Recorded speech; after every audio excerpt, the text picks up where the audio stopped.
What is up, fantasy fans? Welcome back to The Data Straight, a channel dedicated to translating real-world data into actionable fantasy insight that you can use to improve your fantasy lineups. My name is Reese, a very warm welcome to you, and in today's video, I'm going to spend a few minutes walking you through what I'm thinking going into Zandvoort and why I'm reversing one of the big changes I made last week. Before we get into the video, I just want to remind everyone that I am not in any way affiliated with the Formula One brand or the company PlayOn that sponsors the game. I am just a fan of the sport, a fan of the game, and I'm out here making videos on YouTube because I really love talking about Formula One and I want to build a community of other like-minded people here on YouTube to share this with. So, that being said, let's get into it. Okay, let me start out by saying that almost every major trend that was established going into the summer break was ultimately broken at Spa. The one I bet the farm on was Mercedes, who, having won the last 3 races, I figured was a fairly safe pick. That did not pan out. Spa was the second time this season that Mercedes have finished off the podium, which going into the race we said there was only an 8% chance of happening. Well, it happened, and I spent 34.2 million on just 29 points. Almost an extension of the Mercedes issue, Lewis's run of 5 consecutive podiums, that also came to an end after he activated Brake Magic 2.0, which instead of sending you straight into the runoff at turn 1 in Baku, actually enables a W13 to take to the skies and fly up about 10 foot in the air. Sergio and Carlos were not at opposite ends of the classification. In fact, their scores were very close this week. Sergio got P2 and Carlos P3. And lastly, Mick Schumacher's beautiful run in the points per pound championship has also come to an end. So, the results from Spa might have broken some trends, but the question we need to ask ourselves is what insight can we glean from Spa that we can use to our advantage going into Zandvoort? I think today, let's start by spending some time looking at the constructors, because for me, based on the data, I think there are now only 5 constructors worth considering, depending on what you want from your constructor. Red Bull have now won 6 out of 14 races, or perhaps a better way to say that is, if you had Red Bull in your team, you will have won 43% of all the races so far this season, and you will have scored 50 or more points, which is how many points Mercedes will earn you on average, in 71% of the races. Okay, so you say fine, but Ferrari are cheaper, and they also win races, 29% of them actually, or 64% if you say P1 or P2. So Ferrari are the better pick because they're more affordable than Red Bull or Mercedes. Well, no, because after Spa, Red Bull are now also top of the points per pound Constructors' Championship, and a dominant display at Zandvoort will cement them as leaders in both championships. At the time, I felt really good about the decision, but in hindsight, I took a big gamble last week and I sided with the trend, and I bet the farm on Mercedes and I went bust. This week, I'm wiping the egg off my face and begging Christian Horner to take me back. And before you say, come on now, look at the results from free practice, surely this weekend is Ferrari's weekend, it may well be. Zandvoort may well be Ferrari's weekend, and Monza might well be Mercedes' weekend. But the data tells us that this year is Red Bull's year, so for me, that's what I'm going with. At this point, the only time I see myself swapping Red Bull out is when I want to use my Mega Driver, assuming I want to use it on Max at Brazil for the sprint race bonus points, and I doubt I'll be able to afford to run with Red Bull and what will very likely at that point be 2-time world champion Max Verstappen. If you're backing Ferrari, you're playing with fire and you risk getting burned, but I think you probably know that going into it. And trading 25.8 million for 46.4 points on average is a good trade. If we jump back into the points per pound championship, Ferrari is still P2, so their points are good value points, but looking at the data, they are finishing off the podium in 50% of the races. So it depends how actively you want to manage your constructor. For me, I want my constructor to be the backbone of my team, and I think if you're happy to spend the money, we have enough data at this point to say the smart thing to do is put Red Bull in and leave it. If you want to go with the most cost-efficient constructor to carry more budget into the driver market, but you also want to set it and forget it, then I think maybe spend some time pondering over who you think will finish stronger, Alpine or Aston Martin. Alpine have scored more points than Aston Martin. Alpine have 318, Aston only have 261. So Alpine have scored 18% more points than Aston, but they're also 16% more expensive. And if you look at the cost efficiency of both teams, it's much of a muchness. For me, if I was wanting to save some budget on a constructor, I would go with Aston Martin over Alpine, because if you go with Alpine instead of Red Bull, that saves you 18.5 million, which is enough to afford Sergio Perez, so you get some Red Bull representation. But if you go with Aston Martin, you save 20.8 million, which is still enough to get Sergio, so you're still getting some Red Bull in your team, but that also gives you 2.9 million spare, which might enable you to upgrade one of your back markers to a midfield driver. In terms of teams I would advocate for you to avoid, it's Alfa and Alfa. Alfa Romeo were at one point the most cost-effective team, but they have fallen off a cliff, dropping from P1 to P8 going into Zandvoort.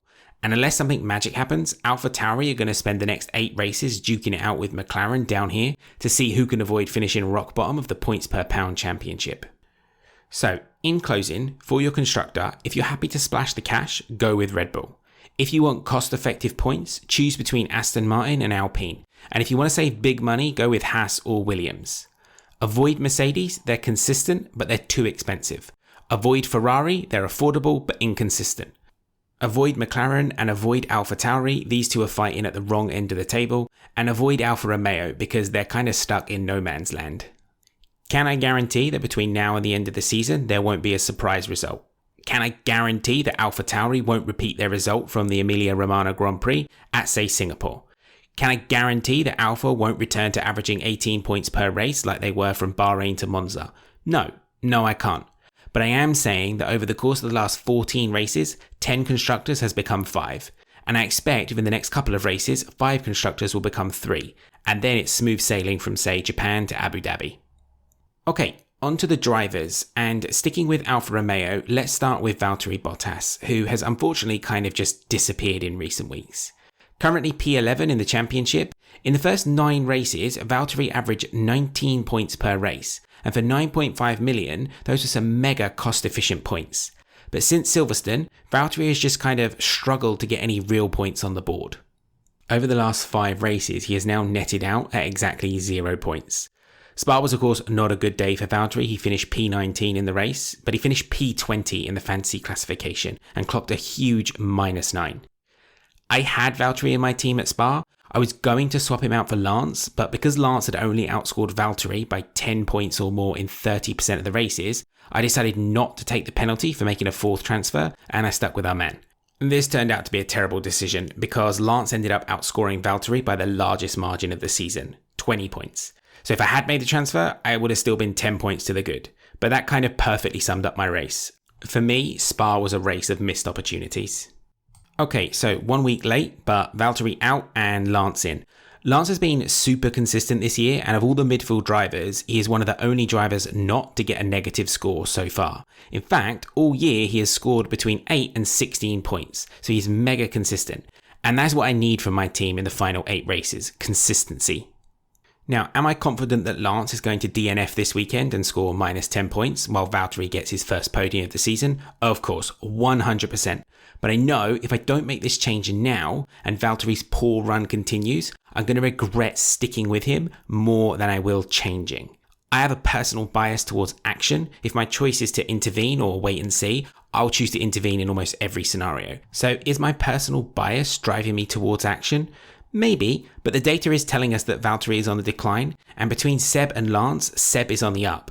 But Lance is just out there consistently scoring points. So thinking about the next 8 races and thinking long term, I feel good about making this transfer now. And as an added bonus, Lance finished free practice 2 in P6. So does that mean he's on for a Q3 bonus? No, I doubt it. In my opinion, free practice tends to just confuse team selections because it's a lot of noise. And come quali, when the teams give it everything they've got, things tend to revert to the norm.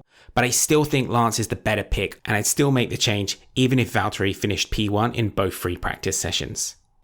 I'm sticking with my top row as it is. Between Carlos and Charles, it's actually now 50-50. Charles has beaten Carlos in 7 out of 14 races, and Carlos has beaten Charles in 7 out of 14 races.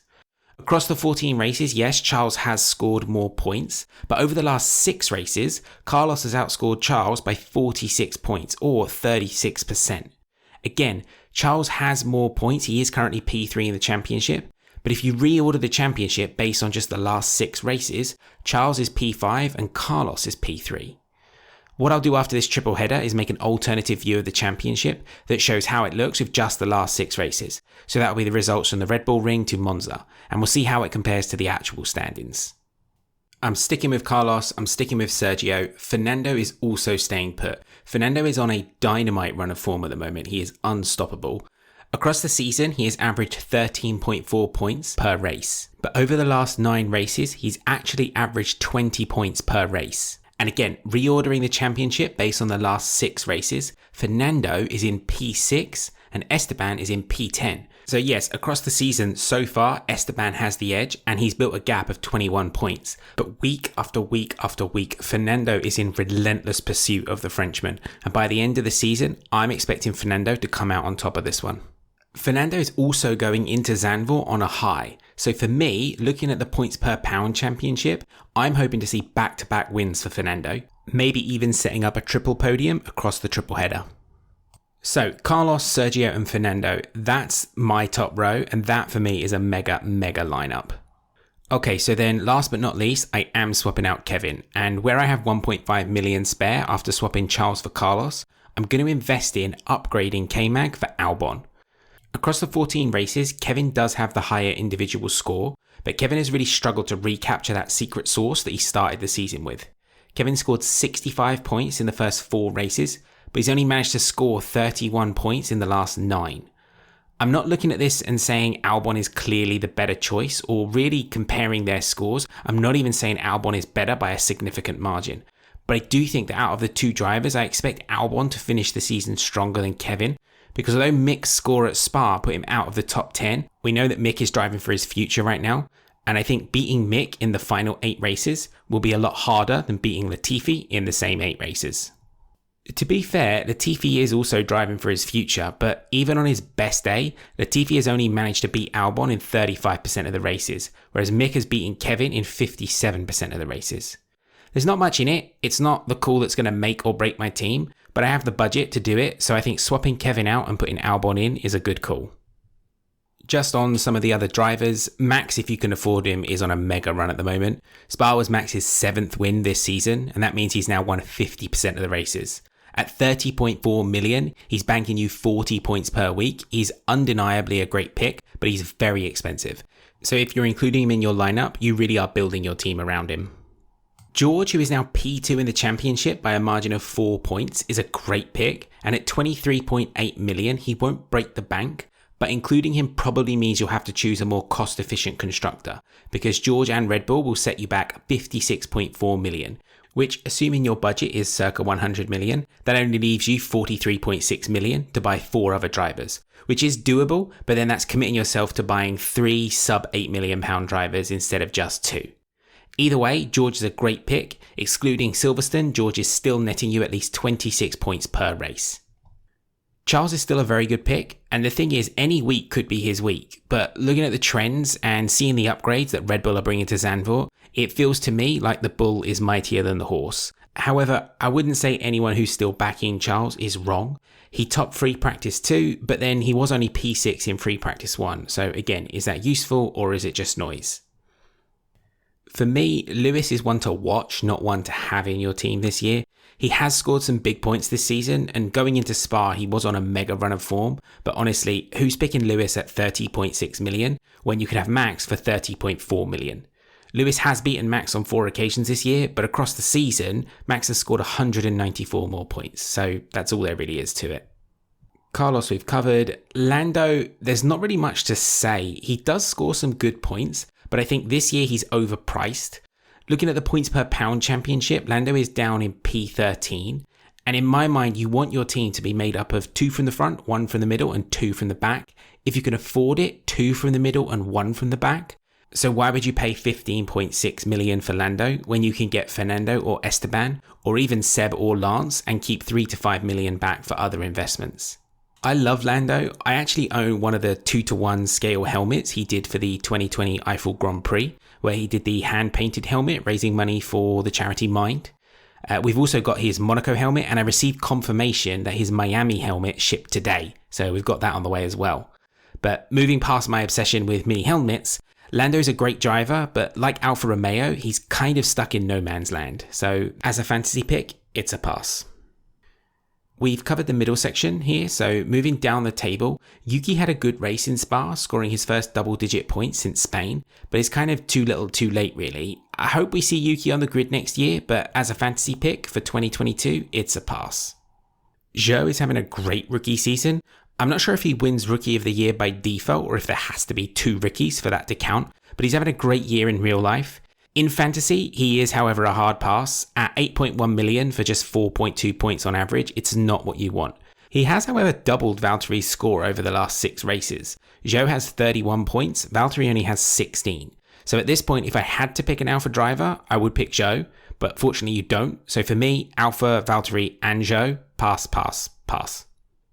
Latifi we've covered a little bit, but there's not really much more to say. He can score points, but he can also finish back-to-back P20s, so yeah. Daniel has now fallen to P17 in the championship. It's funny how this works. -4 at the Hungaroring was bad enough for P20, but -5 at Spa was good enough for P19. Either way, Daniel has now netted out at 0 points over the last 3 races, and there's not really anything else to say. It breaks my heart to see the Honey Badger like this, and now we've got the details on the Oscar Piastri situation. To see that McLaren might have done him dirty is just even more upsetting. At this point, I'm honestly not expecting to have a row for Daniel Ricciardo in my 2023 spreadsheet, and that just makes me sad. Sadder than seeing him in P17 in the standings. Okay, and I think that will do it for this video. I'm heading out this afternoon for a barbecue at a friend's house, so we'll be watching quali and having a few beers. Thank you for taking the time out of your Saturday morning to listen to me talk about my team. I really appreciate your time. I hope this video helps you make some decisions with your fantasy lineup. And if you have any questions or want to see something specific, let me know in the comments. Have a great day ahead, and I'll see you on Tuesday for the 2022 Dutch Grand Prix Fantasy Race Report.